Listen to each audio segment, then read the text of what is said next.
Udara di dalam mobil terasa kental oleh ketegangan yang hanya Rina rasakan. Gaun malam hijau zamrud yang ia kenakan kini terasa seperti kain kafan, membungkus setiap kepedihan yang ia coba sembunyikan. Di sampingnya, Dika, suaminya, bersiul riang, tak menyadari badai yang bersembunyi di mata Rina. Mereka sedang menuju pesta ulang tahun Ibu Tanti, ibu mertua Rina, yang ke-60. Selama ini, Rina selalu berusaha menjadi menantu yang sempurna. Ia percaya, Ibu Tanti adalah satu-satunya orang yang bisa ia andalkan dalam keluarga ini. Dalam pangkuannya, tergeletak kotak bludru merah tua berisi syal sutra Italia. Kado itu adalah wujud kasih sayangnya, sekaligus simbol harapan. Rina membayangkan malam ini ia akan menemukan keberanian untuk bercerita pada Ibu Tanti tentang kecurigaannya, tentang pesan-pesan teks di ponsel Dika yang telah menghancurkan hatinya. Ia berharap Ibu Tanti akan memeluknya, membelanya, dan memarahi Dika. Ibu Tanti adalah satu-satunya harapan terakhirnya. Namun, di dalam hatinya yang paling dalam, sebuah keraguan kecil menggerogoti. Kado itu, pikir Rina, bisa jadi akan berubah menjadi kado beracun bagi orang yang ternyata tidak pantas ia percayai. Semua dimulai 2 minggu lalu, ketika Rina secara tidak sengaja menemukan ponsel Dika yang tertinggal.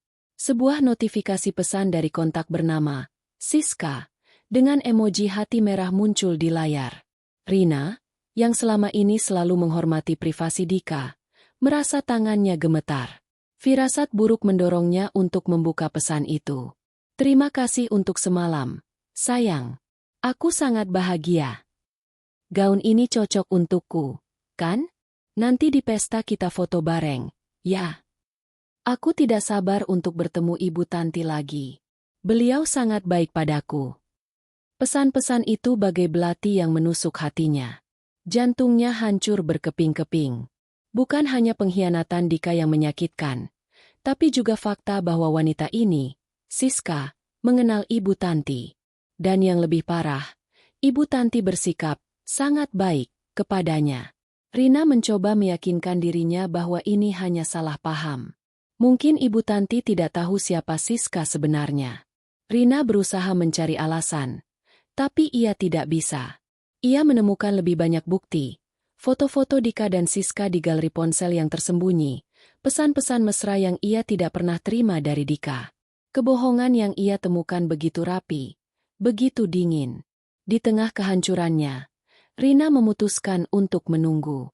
Pesta ulang tahun Ibu Tanti sudah di depan mata. Ia tidak ingin merusak momen bahagia Ibu Tanti. Rina berharap bisa menghadapi Ibu Tanti dan Dika setelah pesta selesai, dengan harapan kecil bahwa ia akan menemukan kebenaran yang tidak terlalu menyakitkan. Kenapa kamu diam saja, Rina? Tanya Dika, mengusap punggung tangan Rina. Kamu tidak bersemangat? Ini kan pesta ibu. Aku cuma memikirkan kado ibu. Semoga dia suka, jawab Rina, tersenyum hambar. Ibu pasti suka apapun yang kamu berikan, kata Dika, dengan nada yang begitu ringan. Ibu sangat menyayangimu. Kamu tahu itu kan? Kamu menantu kesayangannya. Kata-kata Dika, yang seharusnya menenangkan, justru terasa seperti sindiran yang menyakitkan. Rina merasakan amarahnya kembali mendidih. Ia ingin berteriak, apakah menantu kesayanganmu ini pantas kau bohongi? Tapi ia menahannya. Ia menyimpan amarahnya, membiarkannya matang, menunggu waktu yang tepat. Mobil Dika memasuki area parkir hotel mewah. Ratusan tamu berpakaian formal telah memadati ballroom yang gemerlap. Di depan pintu masuk, Ibu Tanti berdiri, menyambut para tamu dengan senyum lebar. Gaun malam merah menyala membalut tubuhnya, membuatnya tampak seperti seorang ratu. Rina, Dika, sapa Ibu Tanti, memeluk mereka dengan penuh kasih. Selamat ulang tahun, Bu, kata Rina, membalas pelukan itu dengan kaku. Pelukan itu terasa hampa, terasa dingin. Rina menyerahkan kotak bludru merah itu. Astaga, kamu tidak perlu repot-repot, Rina, kata Ibu Tanti. Matanya berbinar melihat logo merek yang terukir di kotak itu. Rina hanya tersenyum. Senyum yang begitu palsu hingga ia merasa ingin muntah. Kado yang tadinya penuh kasih, kini terasa seperti kado beracun yang ia berikan pada seorang pengkhianat. Di tengah keramaian pesta, Rina merasa sendirian. Ia tahu ia tidak bisa lagi mundur. Malam ini, ia akan menemukan jawabannya. Malam ini, ia akan tahu apakah pengkhianatan ini hanya melibatkan Dika, atau apakah Ibu Tanti memang sudah tahu segalanya. Langkah Rina memasuki ballroom terasa berat, meskipun ia mencoba berjalan anggun di samping Dika. Cahaya dari lampu kristal yang berjatuhan memantul pada lantai marmer, menciptakan panggung mewah yang penuh dengan tawa dan obrolan ringan. Namun, di mata Rina, semua itu adalah ilusi. Aroma parfum mahal dan bunga lili yang memenuhi ruangan terasa mencekik. Ia berusaha keras untuk tersenyum dan membalas sapaan para tamu yang ramah, tetapi di dalam hatinya, ia merasa seperti boneka yang digerakkan, tanpa jiwa. Ibu Tanti, sang ratu malam, berdiri di tengah keramaian. Gaun merah menyalanya adalah magnet yang menarik perhatian semua orang. Dika, dengan bangga, memperkenalkan Rina kepada beberapa kolega bisnisnya, memuji Rina sebagai istri yang luar biasa. Setiap pujian dari Dika terasa seperti penghinaan, menusuk lebih dalam ke luka yang masih basah. Rina hanya mengangguk, tersenyum hampa, sementara matanya tidak bisa berhenti menyapu seluruh ruangan.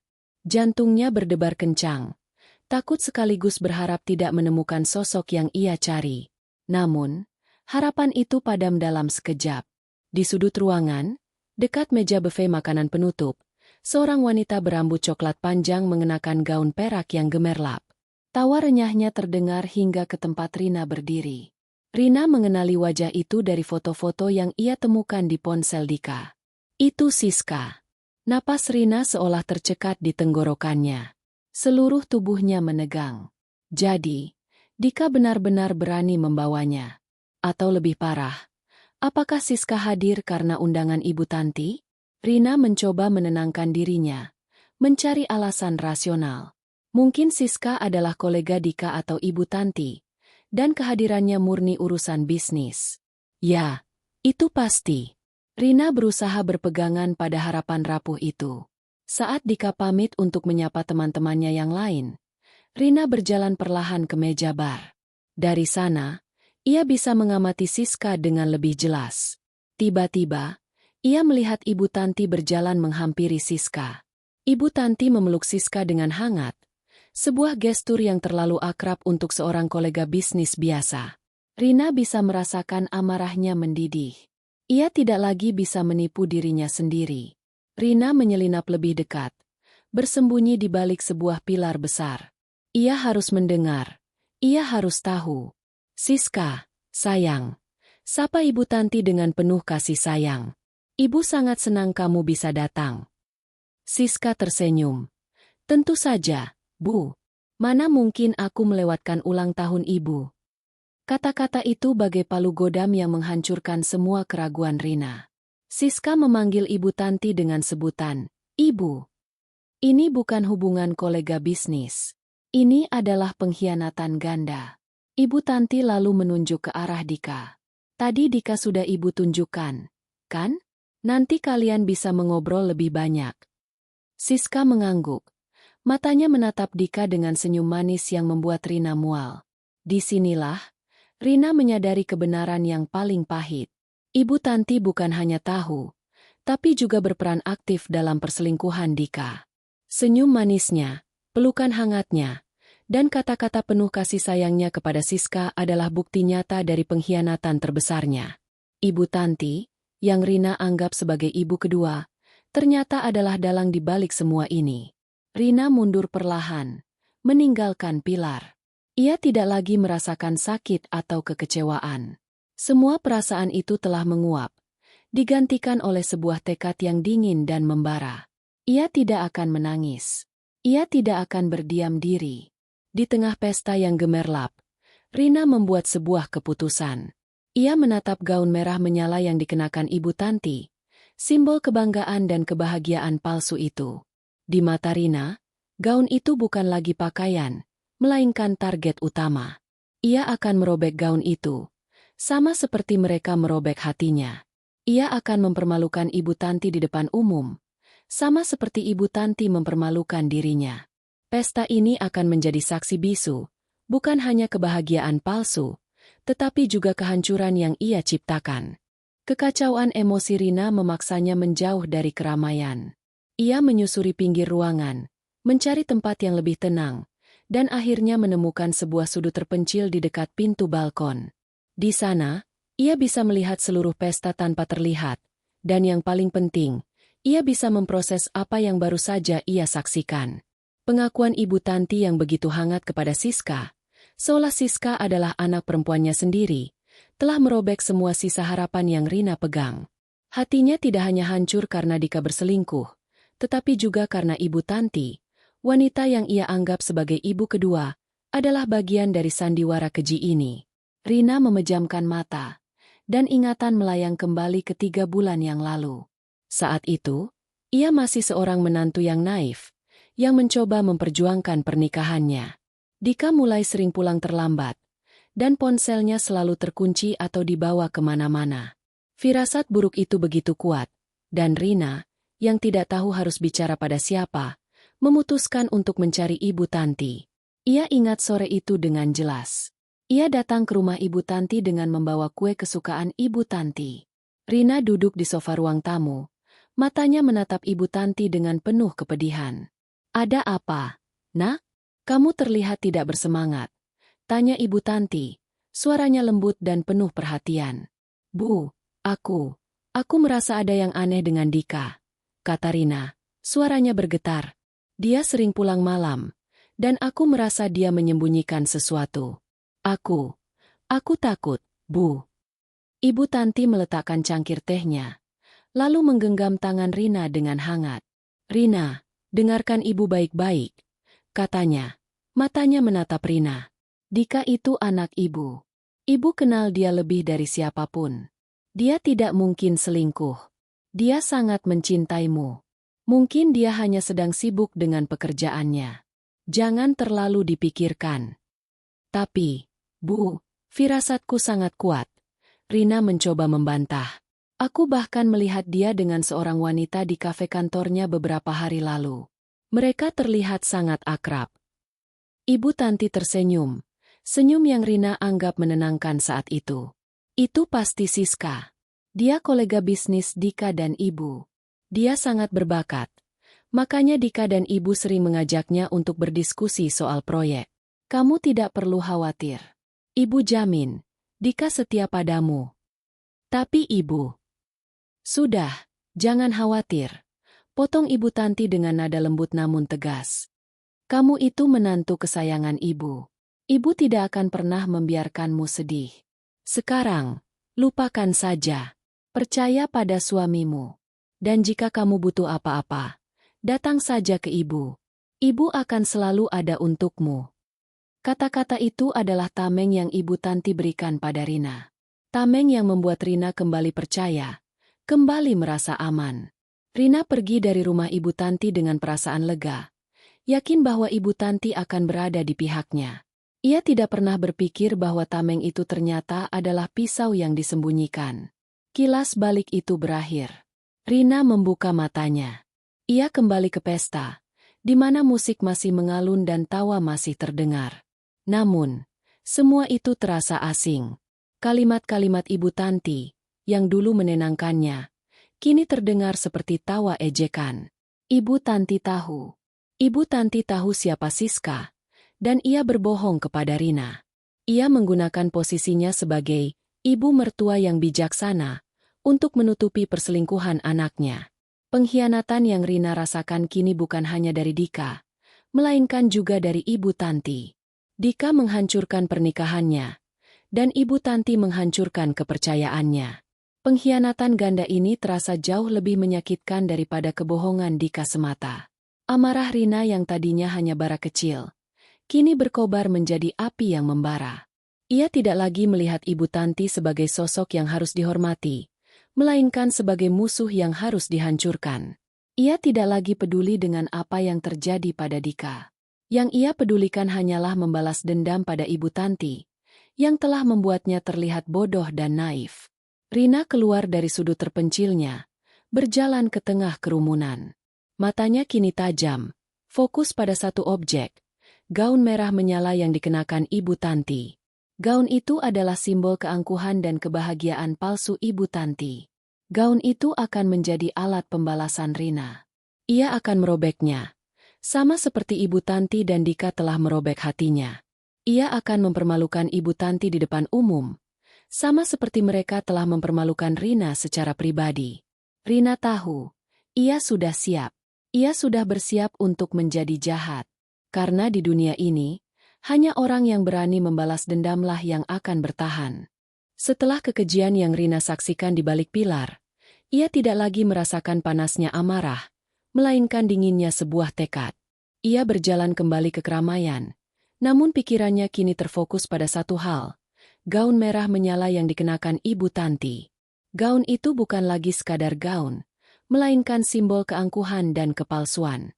Itu adalah perisai yang Ibu Tanti gunakan untuk menutupi hati busuknya. Dan Rina bertekad untuk merobek perisai itu hingga berkeping-keping. Rina tahu betapa berharganya gaun itu bagi Ibu Tanti. 3 minggu lalu, ia pernah mendengar Ibu Tanti bercerita dengan bangga kepada seorang teman. Ibu Tanti menceritakan bagaimana ia memesan gaun itu dari seorang desainer ternama di Milan. Bahan sutranya, potongan gaun yang dibuat khusus, dan ribuan kristal Swarovski yang dijahit satu persatu. Semua itu ia ceritakan dengan senyum bangga. Gaun itu adalah mahakarya, sebuah karya seni yang dipamerkan di hari spesialnya. Ironisnya, di balik keindahan yang mencolok itu, Ibu Tanti menyembunyikan kebohongan yang telah menghancurkan hati Rina. Rina menyelinap ke dekat area bar. Matanya terus mengawasi setiap gerakan Ibu Tanti. Ia tidak akan merusak gaun itu di tempat yang terlihat.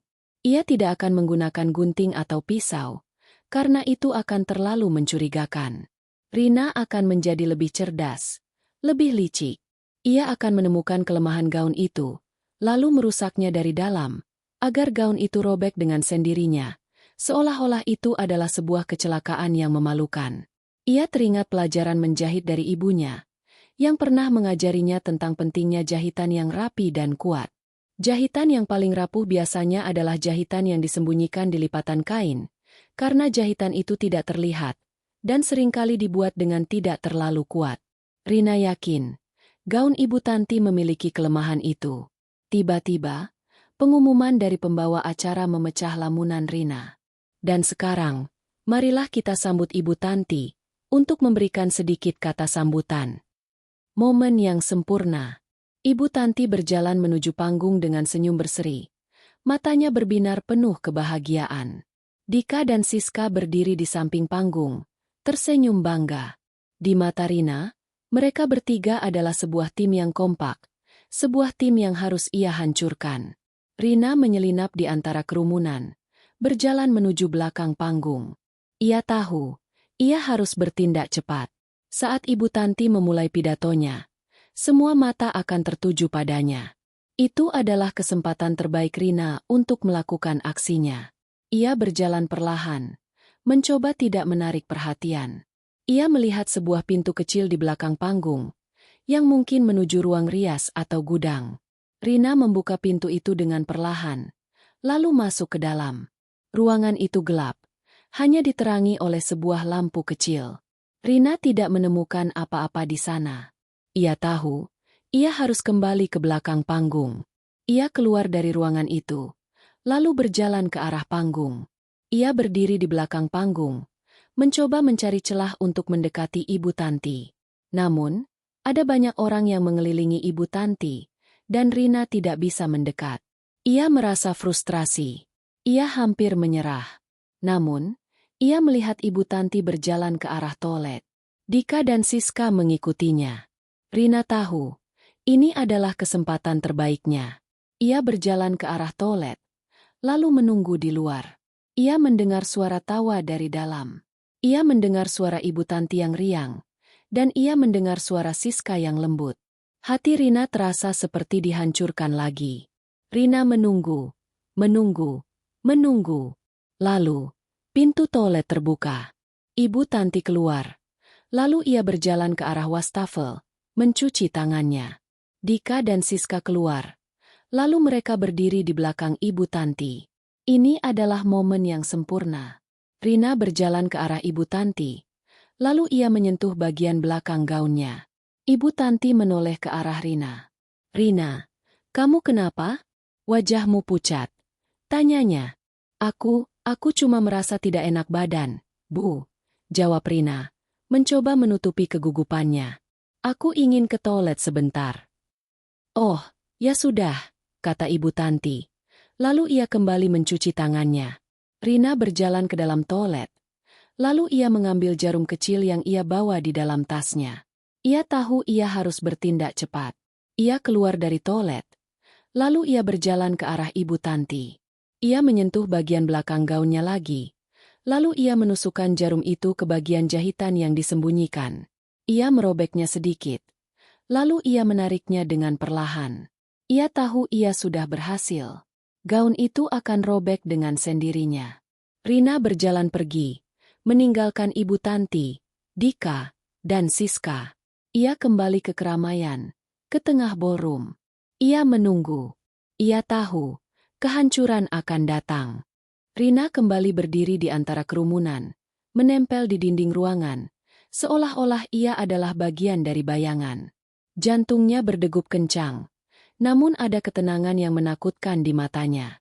Ia telah menarik benang dari kain gaun Ibu Tanti, sebuah tindakan kecil yang ia tahu akan memicu kehancuran yang besar. Gaun merah menyala itu, simbol kebanggaan dan kebahagiaan palsu, kini bagaikan bom waktu yang siap meledak. Ratusan pasang mata di ballroom kini tertuju pada panggung. Lampu sorot menerangi Ibu Tanti, yang berdiri tegak dan anggun di hadapan mikrofon. Wajahnya berseri-seri. Senyum lebarnya memancarkan kebahagiaan yang Rina tahu adalah kebohongan. Ibu Tanti mulai berbicara. Suaranya menggelegar, penuh kebanggaan. "Terima kasih untuk semua yang sudah hadir di malam yang luar biasa ini," ucap Ibu Tanti. Suaranya bergetar haru. "Di usia saya yang ke-60, saya sangat bersyukur memiliki keluarga dan teman-teman yang mencintai saya." Kata-kata itu bagai racun di telinga Rina. Ia menatap Ibu Tanti, yang tanpa malu menyebut kata, keluarga, dan cinta, di saat ia telah merobek keduanya dari hidup Rina. Ia juga melirik Dika, yang berdiri di samping panggung, tersenyum bangga pada ibunya, seolah tidak ada satupun kejahatan yang pernah mereka lakukan. Rina melihat Siska, yang berdiri tidak jauh dari Dika, membalas senyum Dika. Pemandangan itu adalah pukulan terakhir, dan Rina tahu, ia tidak bisa lagi menahan amarahnya. "Dan saya ingin mengangkat gelas ini," lanjut Ibu Tanti, "sebagai tanda syukur atas semua kebahagiaan ini. Semoga kita semua selalu diberkahi kebahagiaan dan cinta." Ibu Tanti mengangkat gelas champagne-nya tinggi-tinggi. Ia membusungkan dadanya, siap untuk bersulang, dan saat itulah, momen yang dinantikan Rina akhirnya tiba. Gaun itu, yang dijahit dengan begitu teliti, kini tidak lagi bisa menahan gerakan yang tiba-tiba. Crak! Suara robekan kain yang tajam dan nyaring itu terdengar jelas di tengah keheningan yang mencekam. Semua mata yang tadinya terfokus pada Ibu Tanti, kini terbelalak kaget. Gaun merah menyala yang tadinya membalut tubuhnya dengan sempurna, kini robek. Robekan itu membentang dari bagian belakang hingga ke samping, memperlihatkan bagian dalam gaun itu dan sebagian tubuh Ibu Tanti. Ratusan tamu yang hadir terkejut. Ada yang menutup mulutnya. Ada yang berbisik-bisik, dan ada juga yang menahan tawa. Ibu Tanti, yang tadinya adalah pusat perhatian, kini menjadi pusat dari sebuah skandal yang memalukan. Wajahnya yang tadinya berseri-seri, kini pucat pasi. Ia mematung di atas panggung, menatap gaunnya yang robek. Lalu ia menatap Rina, yang berdiri di sudut ruangan, tersenyum dingin. Dika dan Siska, yang berada di samping panggung, segera naik ke atas. Dika melepaskan jasnya, mencoba menutupi gaun Ibu Tanti yang robek, namun sudah terlambat. Semua orang sudah melihatnya. Semua orang sudah tahu. Rina tidak lagi merasakan amarah, tidak lagi merasakan kepedihan. Ia hanya merasakan sebuah kepuasan yang dingin dan suram. Ia telah berhasil mempermalukan Ibu Tanti, sama seperti Ibu Tanti telah mempermalukan dirinya. Pesta ini, yang seharusnya menjadi malam paling bahagia bagi Ibu Tanti, kini telah berubah menjadi malam paling memalukan dalam hidupnya. Panggung itu, yang tadinya adalah panggung kebahagiaan, kini telah menjadi panggung kehancuran. Rina tahu, ini hanyalah awal. Kehancuran yang sesungguhnya akan segera datang. Suara robekan gaun itu adalah pemicu. Seperti ledakan, suara itu menghancurkan keheningan dan kebahagiaan palsu yang membentengi pesta ulang tahun Ibu Tanti. Ratusan pasang mata yang tadinya dipenuhi kekaguman, kini berbalik menjadi tatapan bingung, jijik, dan penasaran. Ibu Tanti, yang beberapa detik lalu adalah Ratu Malam, kini menjadi bahan tontonan yang memalukan. Dika dan Siska, yang mencoba menutupi tubuh Ibu Tanti yang sebagian terbuka, justru menarik lebih banyak perhatian. Rina berdiri tegak, tak bergeming. Ia tidak lagi peduli dengan topeng sosial, dengan tata krama, atau dengan bisik-bisik yang mulai menyebar di antara para tamu. Hatinya yang tadinya beku, kini terasa membara. Ia telah dipermainkan, dikhianati, dan kini, ia memegang kendali atas narasi ini. Dika, dengan wajah merah padam, melirik ke arah Rina dengan tatapan penuh tuduhan. Ia melepaskan jasnya, melilitkannya di pinggang Ibu Tanti yang gemetar, lalu berjalan menghampiri Rina. "Rina, apa yang kau lakukan? Kau sudah gila?" bisik Dika, matanya penuh amarah. "Kau merusak pesta ibu. Kau merusak semuanya." Rina menatap Dika dengan tatapan dingin. Ia tidak lagi melihat Dika sebagai suaminya. Ia melihat Dika sebagai seorang pengkhianat, seorang yang tidak punya hati. Rina tidak akan membiarkan Dika mengendalikan situasi ini. "Aku tidak merusak apa-apa, Dika," jawab Rina. Suaranya tenang namun tajam. "Kau yang merusak semuanya. Ibumu yang merusak semuanya. Kalian yang merusak pernikahanku, dan kalian yang merusak hidupku. Jangan bicara sembarangan." Dika mencoba membungkam Rina, tapi Rina menepis tangannya dengan kasar. "Aku tidak bicara sembarangan. Aku tahu kau selingkuh. Dika, aku tahu ibumu tahu tentang ini. Aku tahu mereka adalah tim," teriak Rina. Suaranya menggelegar, memecah kebisingan pesta. Sontak, seluruh ballroom terdiam.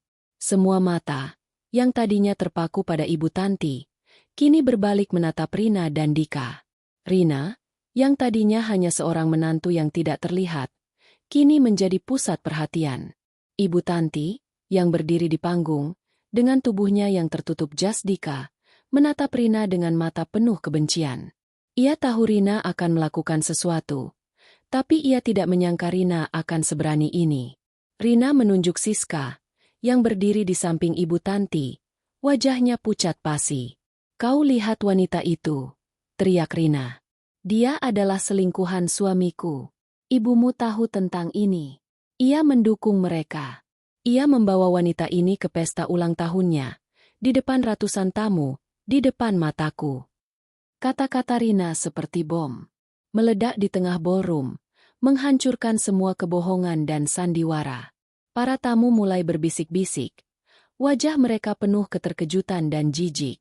Mereka menatap Ibu Tanti, yang tadinya adalah seorang ratu, kini menjadi seorang pecundang. Mereka menatap Dika, yang tadinya adalah seorang putra kebanggaan, kini menjadi seorang pengkhianat. Dan mereka menatap Siska, yang tadinya adalah seorang kolega bisnis yang istimewa, kini menjadi seorang pelakor. Siska, yang tidak menyangka Rina akan seberani ini, mencoba melarikan diri. Ia berjalan perlahan, mencoba menyelinap keluar dari kerumunan. Tapi Rina tidak membiarkannya. "Kau mau kemana, Siska?" teriak Rina. "Kau tidak bisa lari. Kau tidak bisa lari dari kebohonganmu. Kau tidak bisa lari dari kejahatanmu." Siska terdiam, menundukkan kepalanya, tidak berani menatap mata Rina. Ibu Tanti turun dari panggung, berjalan menghampiri Rina. Wajahnya merah padam, matanya penuh amarah. "Rina, cukup. Jangan membuat keributan di sini. Kau sudah gila." "Aku tidak gila, Bu," teriak Rina. Air matanya mulai mengalir. "Aku hanya mengatakan kebenaran. Kau yang gila. Kau yang tega mengkhianati menantumu sendiri."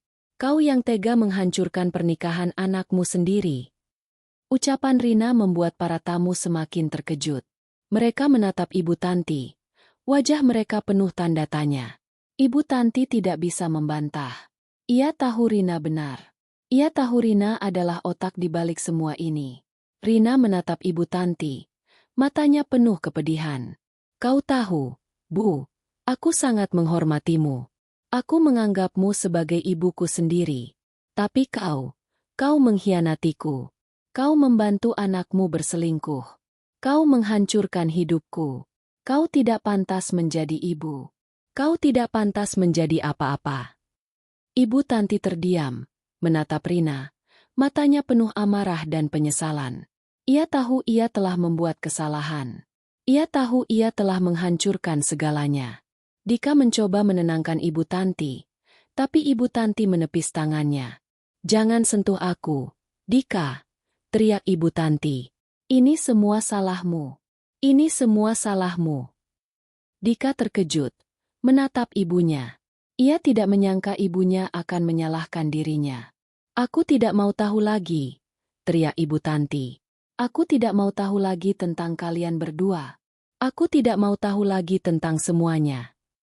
Ibu Tanti berjalan pergi, meninggalkan Rina, Dika, dan Siska di tengah kekacauan. Ia berjalan menuju pintu keluar, meninggalkan semua kehancuran itu di belakangnya. Rina menatap Ibu Tanti yang pergi.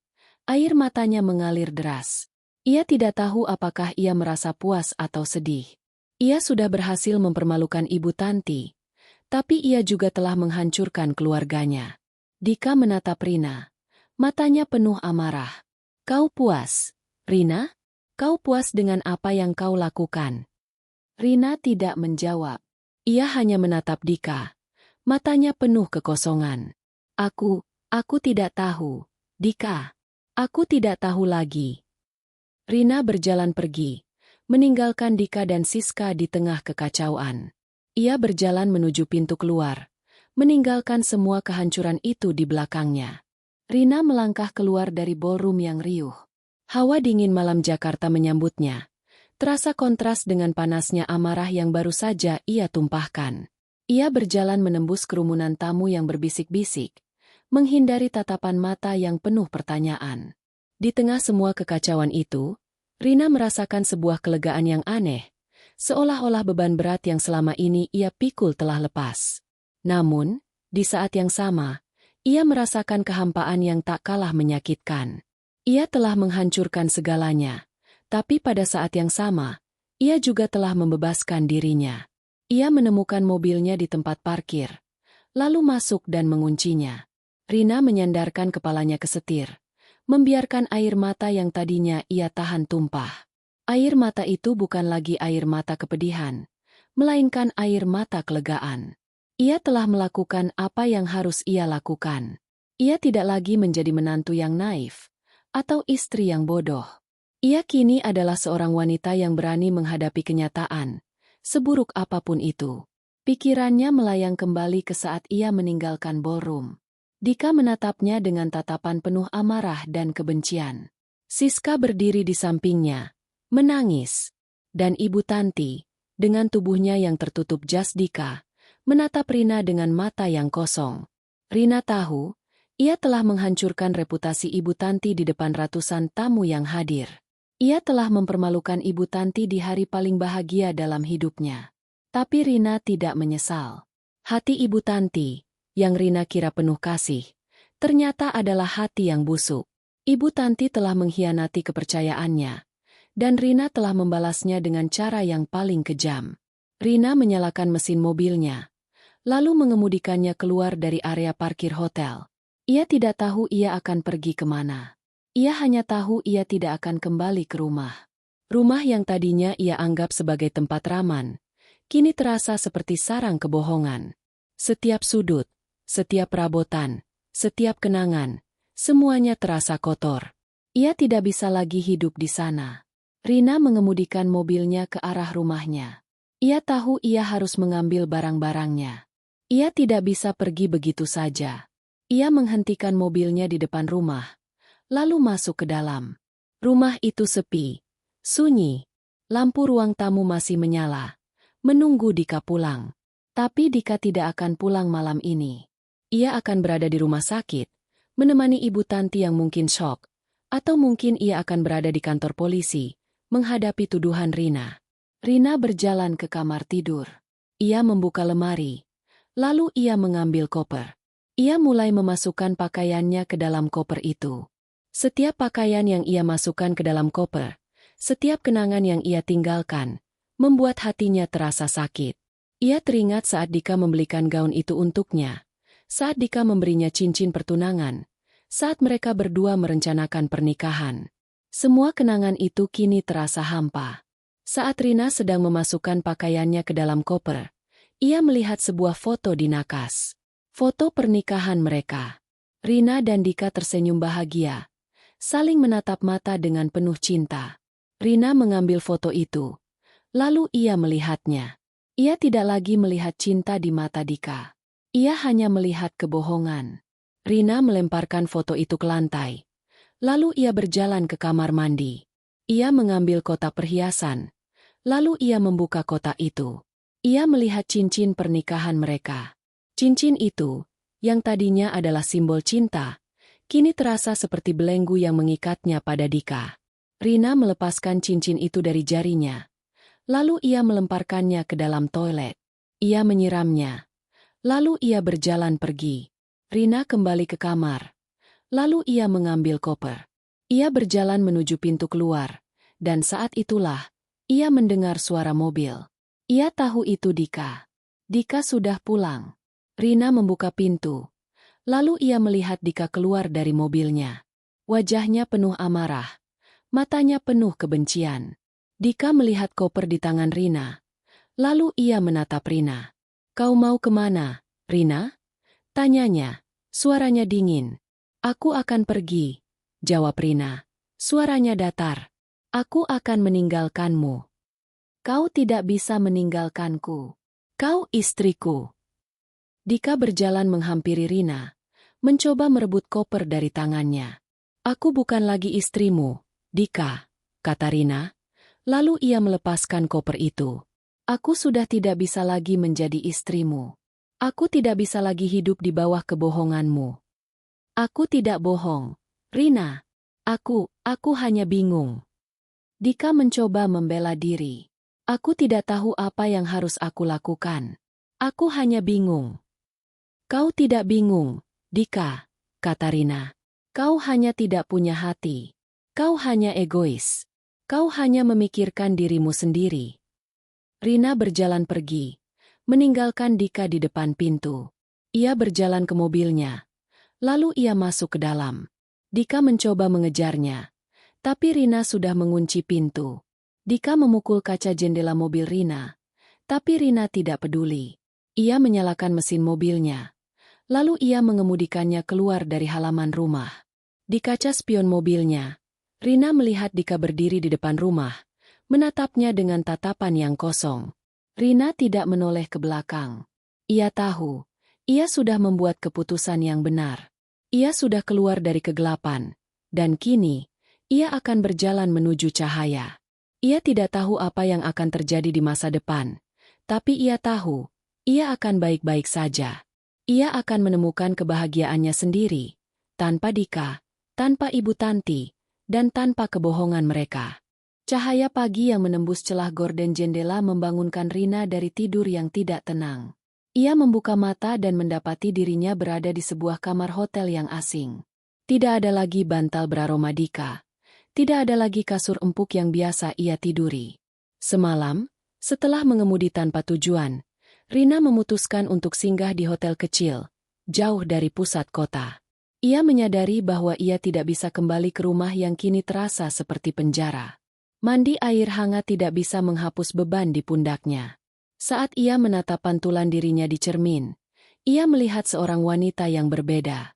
Mata yang bengkak, wajah yang lelah, tapi ada kilatan api di sana, sebuah keberanian yang belum pernah ia miliki sebelumnya.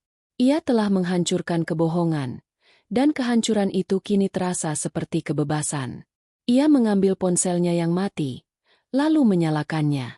Ratusan pesan dan panggilan tak terjawab langsung membanjiri layar. Sebagian besar dari Dika, beberapa dari Ibu Tanti, dan sisanya dari teman-teman yang kaget mendengar kabar pesta semalam. Rina mengabaikan semuanya. Ia tidak ingin lagi terikat dengan dunia yang telah mengkhianatinya. Ada satu pesan yang ia buka. Dari Maya, sahabatnya sejak kuliah. Rin, aku tahu kau pasti sedang kacau. Telepon aku. Aku siap mendengarkan. Jangan sendirian, ya. Datang ke apartemenku. Pintu selalu terbuka untukmu. Membaca pesan itu, Rina merasa ada tetesan air di gurun kering. Maya adalah satu-satunya orang yang ia bisa andalkan. Ia menekan tombol telepon, dan suara Maya yang cemas langsung menyambutnya. Rina, kau di mana? Kau baik-baik saja? Tanya Maya. Suaranya penuh kekhawatiran. Rina menceritakan semuanya. Dari A sampai Z. Ia menceritakan tentang Dika, tentang Siska, tentang Ibu Tanti, dan tentang pesta yang berubah menjadi medan perang. Maya mendengarkan dengan sabar, tanpa menghakimi. Astaga, Rina, kata Maya. Suaranya pelan. Aku tidak menyangka mereka sekejam itu. Aku tahu Dika tidak benar sejak awal. Tapi aku tidak pernah mengira Ibu Tanti akan seperti itu. Aku juga, jawab Rina. Suaranya serak. Aku pikir dia adalah satu-satunya yang bisa aku andalkan. Tapi ternyata dia adalah dalang di balik semua ini. Sudah, jangan pikirkan lagi. Sekarang kau harus fokus pada dirimu sendiri, kata Maya. Datang ke sini. Aku akan menyiapkan makanan. Kita bisa bicara lebih banyak. Rina mengangguk. Baik, Mei. Terima kasih. Setelah panggilan telepon itu, Rina merasa lebih baik. Ia tidak sendirian. Ia memiliki Maya. Ia tidak bisa lagi bergantung pada Dika, pada Ibu Tanti, pada siapapun. Ia harus berdiri di atas kakinya sendiri. Rina mengemudikan mobilnya ke arah apartemen Maya. Perjalanan itu terasa sunyi, tapi di dalam hatinya, ia merasa ada badai yang mulai mereda. Ia telah kehilangan segalanya, tapi ia juga telah mendapatkan sesuatu yang lebih berharga, dirinya sendiri. Saat ia tiba di apartemen Maya, sahabatnya itu langsung memeluknya erat. Aku tahu kau kuat, Rina, bisik Maya. Aku tahu kau akan baik-baik saja. Mereka duduk di sofa, dan Maya menyajikan teh hangat. Sekarang, ceritakan padaku, apa rencanamu? Tanya Maya. Rina terdiam sejenak. Aku tidak tahu. Aku tidak punya apa-apa lagi. Uang, rumah, semuanya milik Dika. Maya tersenyum. Kau punya bakat, Rina. Kau adalah desainer grafis terbaik yang aku kenal. Kau bisa kembali bekerja. Aku punya beberapa teman yang butuh desainer. Kau bisa bekerja dari sini. Kata-kata Maya bagaikan percikan api yang menyalakan kembali semangat Rina. Sebelum menikah, ia adalah seorang desainer grafis yang sukses. Ia memiliki banyak klien, dan ia mencintai pekerjaannya. Tapi setelah menikah, Dika memintanya untuk berhenti bekerja, agar ia bisa fokus pada keluarga. Rina, yang naif, menuruti permintaan Dika. Kini, ia menyadari betapa bodohnya ia. Aku bisa melakukan itu, kata Rina. Suaranya bersemangat. Aku bisa bekerja lagi. Aku bisa mandiri. Maya menggenggam tangan Rina. Tentu saja kau bisa. Kau lebih dari sekadar istri Dika. Kau adalah Rina. Kau adalah seorang seniman. Rina tersenyum. Kata-kata Maya begitu menenangkan. Ia tidak lagi merasa kosong. Ia tidak lagi merasa sendirian. Ia memiliki dirinya sendiri, ia memiliki bakatnya, dan ia memiliki Maya. Malam itu, Rina tidak lagi bermimpi buruk. Ia bermimpi tentang kanvas yang kosong, tentang warna-warna yang berani, tentang desain-desain yang ia buat. Ia bermimpi tentang kebebasan, tentang hidup yang ia bangun sendiri. Ia tahu, ia harus menghadapi Dika dan Ibu Tanti lagi. Ia harus menghadapi perceraian. Dan ia harus menghadapi skandal yang ia ciptakan. Tapi ia tidak takut. Ia tidak sendirian. Ia telah menemukan kekuatannya sendiri. Ia telah menemukan jalan keluarnya. 2 bulan telah berlalu sejak malam ulang tahun Ibu Tanti yang menjadi titik balik dalam hidup Rina.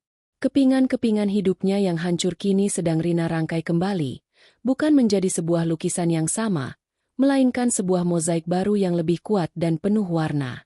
Apartemen Maya yang nyaman, dengan dinding-dinding yang dicat putih bersih dan jendela besar yang menghadap ke jalanan ramai Jakarta, kini menjadi rumah barunya. Aroma kopi dari kafe di lantai bawah dan tawa Maya yang seringkali pecah tanpa alasan menjadi iringan musik yang jauh lebih menyenangkan daripada kesunyian hampa di rumah mewahnya dulu. Di atas meja kerjanya, yang dulunya hanya diisi oleh buku-buku hiasan dan vas bunga, kini terpampang layar monitor besar yang menyala terang. Sketsa-sketsa desain, tablet gambar, dan secangkir teh hangat yang tak pernah kosong menjadi teman setianya. Rina telah kembali ke gairah lamanya sebagai desainer grafis.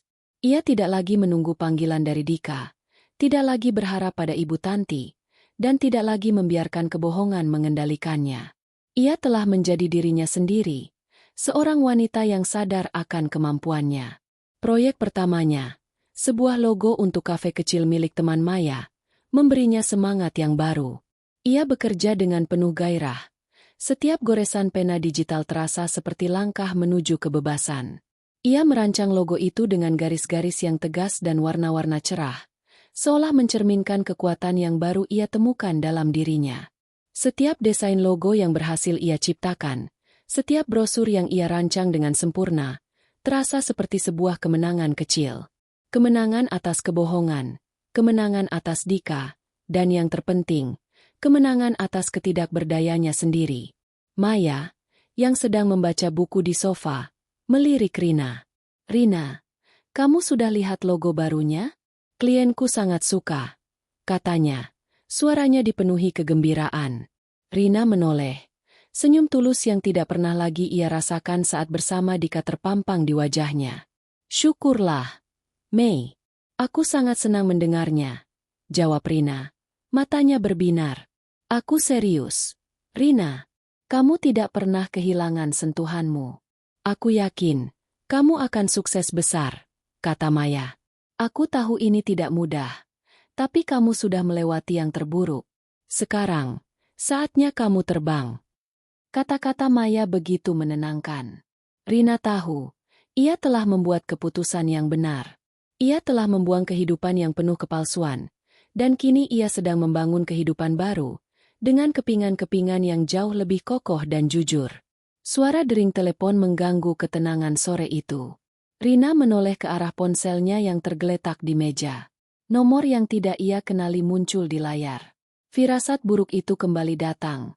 Tapi kali ini Rina tidak gentar. Ia telah menghadapi Dika dan Ibu Tanti, dan ia tahu ia tidak akan lagi mundur. Dengan napas dalam, ia menekan tombol hijau. "Halo?" Sapanya. Suaranya tenang. "Rina, ini aku." Terdengar suara Dika dari seberang. Suaranya terdengar lelah, penuh kekecewaan, dan yang paling membuat Rina mual, ada nada menuntut di dalamnya.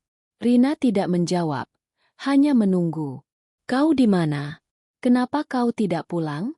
"Kau tahu, Ibu, dia harus dirawat di rumah sakit. Gara-gara kau," kata Dika, mencoba memancing emosi Rina.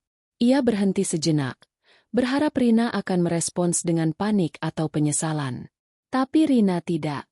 "Apa yang terjadi pada ibumu tidak ada hubungannya denganku, Dika," jawab Rina, suaranya datar. "Itu adalah konsekuensi dari kebohongan yang kalian ciptakan." "Konsekuensi apa?" "Kau yang merusak segalanya. Kau menghancurkan reputasi ibu. Kau membuatku kehilangan klien-klien penting. Kau tahu betapa susahnya kami sekarang." Dika mulai menaikkan suaranya. Kemarahannya terasa begitu nyata. "Aku harus membatalkan semua kontrak karena skandal yang kau ciptakan. Kau membuat kami jatuh. Rina, kau tahu betapa mahalnya gaun ibu? Dan kau menghancurkannya. Apa yang kau harapkan dari semua ini?" Rina mendengarkan dengan seksama, tidak lagi merasakan sakit atau takut. Dika, yang dulu adalah suaminya, kini terdengar seperti orang asing yang sedang mengeluh. Ia tidak melihat adanya penyesalan, hanya egoisme. Itu adalah pilihanmu, Dika, kata Rina. Suaranya tetap tenang. Kau memilih untuk berbohong padaku. Kau memilih untuk berhubungan dengan Siska, di balik punggungku. Ibumu memilih untuk membantumu. Dan Siska memilih untuk menjadi pelakor. Kalian semua adalah tim yang kompak. Dika, kalianlah yang harus bertanggung jawab atas kehancuran ini. Bukan aku. Aku hanya mengakhiri kebohongan. Kau benar-benar sudah gila, bisik Dika. Suaranya kembali pelan, namun penuh kebencian. Kau pikir dengan melakukan ini, kau akan bahagia? Kau akan sendirian. Rina, kau tidak akan punya siapa-siapa. Aku adalah satu-satunya yang mencintaimu. Tidak, Dika. Aku tidak gila. Aku hanya sudah sadar. Kata Rina. Aku sudah sadar bahwa aku tidak bisa lagi hidup di bawah bayang-bayang kebohonganmu. Aku sudah sadar bahwa aku layak mendapatkan yang lebih baik. Dika terdiam. Mungkin ia tidak pernah menyangka Rina akan berbicara seperti ini. Rina yang dulu selalu mengalah, yang selalu berusaha menyenangkan semua orang, kini telah pergi. Rina, tolong, kita bisa bicarakan ini baik-baik. Bujuk Dika. Nada suaranya berubah menjadi lebih lembut. Aku janji, aku akan berubah. Aku akan meninggalkan Siska. Kita bisa memulai semuanya dari awal. Ibu sudah menyadarinya. Dia bilang dia akan memaafkanmu.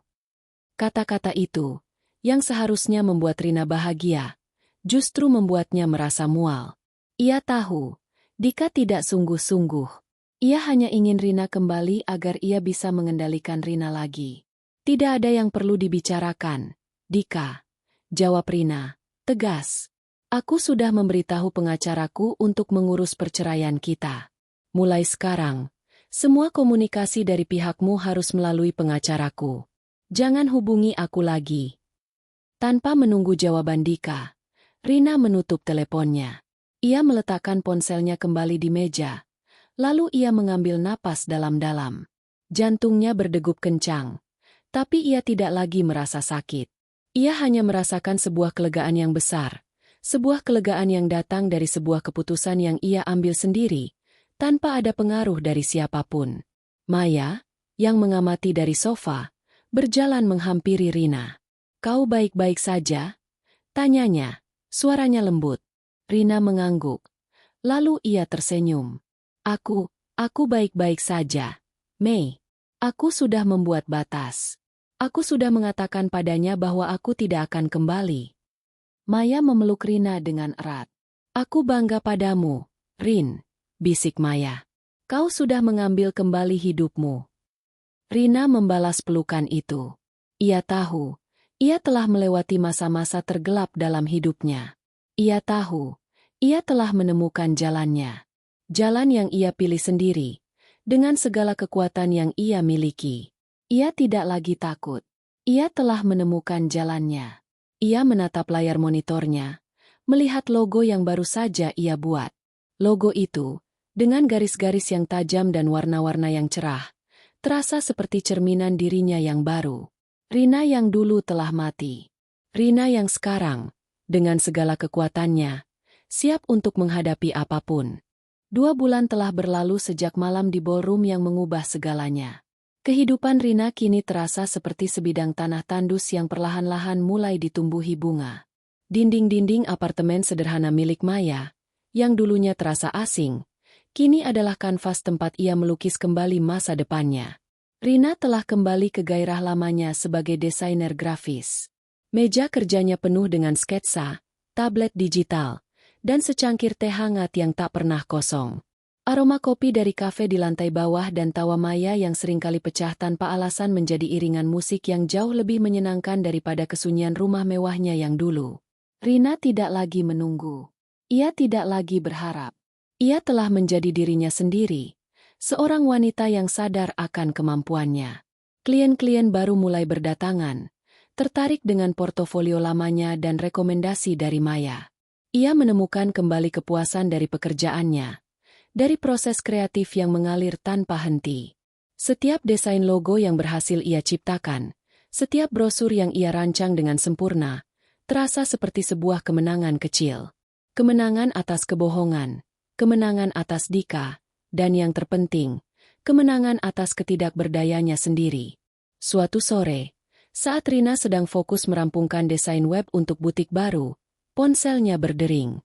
Nama, pengacara Tanti Adika, muncul di layar. Rina mengambil napas dalam, lalu menatap Maya yang sedang membaca buku di sofa. "Ini dia," bisik Rina. Maya mengangguk, memberinya isyarat dukungan. Rina menekan tombol hijau. Suara pengacara Dika, yang ia kenal sebagai Pak Adit, terdengar formal dan dingin. "Nona Rina, kami telah menerima surat pengajuan cerai dari pengacara Anda." Dika tidak menyetujuinya. Rina merasakan detak jantungnya meningkat, tapi ia berhasil mengendalikan emosinya. "Tentu saja dia tidak setuju," jawab Rina. Suaranya tenang. Dika tidak akan pernah mau melepaskan apa yang ia anggap miliknya. "Ini bukan masalah harta, Nona Rina," kata Pak Adit, terdengar sedikit kesal. "Ini masalah nama baik. Kejadian di pesta ulang tahun Ibu Tanti telah merusak reputasi Dika dan keluarga. Dan kami memiliki bukti bahwa Andalah yang memulai semua itu." Rina tersenyum sinis. "Silakan, Pak Adit. Bukti apa yang Anda miliki?" "Kami memiliki rekaman CCTV dari hotel yang menunjukkan Anda masuk dan keluar dari toilet tepat setelah Ibu Tanti berada di sana. Kami juga memiliki beberapa saksi mata yang melihat Anda mendekati Ibu Tanti dengan ekspresi marah, sesaat sebelum gaunnya robek," jelas Pak Adit.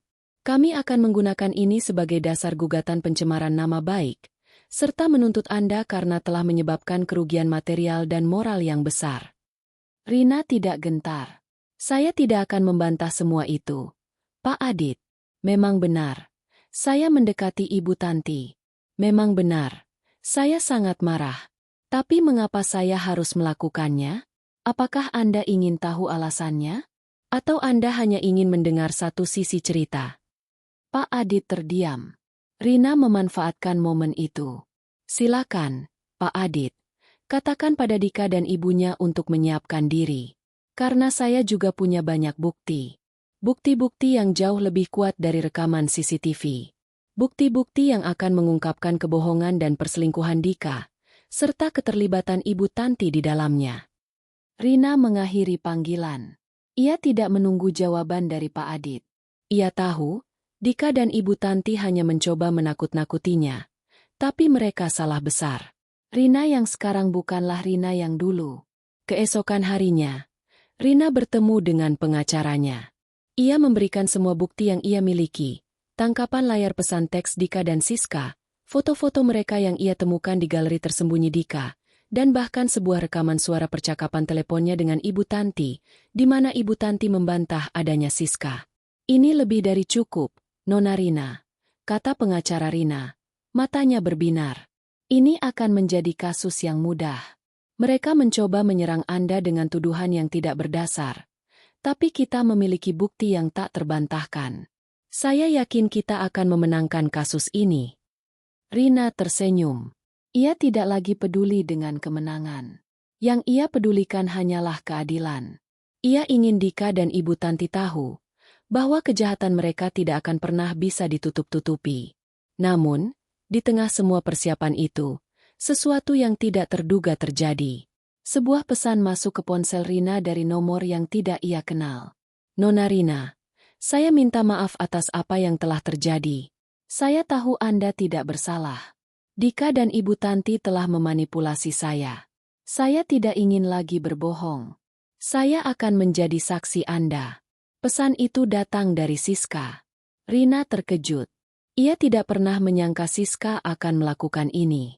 Ia telah melihat Siska sebagai musuh, sebagai seorang pelakor yang tidak tahu malu. Tapi ternyata, Siska juga adalah seorang korban.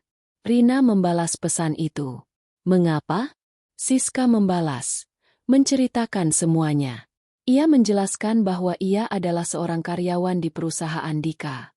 Ibu Tanti, yang merupakan atasan langsungnya, seringkali memaksanya untuk berhubungan dengan Dika. Siska takut kehilangan pekerjaannya, Dan ia tahu Ibu Tanti memiliki kekuatan yang besar. Ia tidak bisa menolak.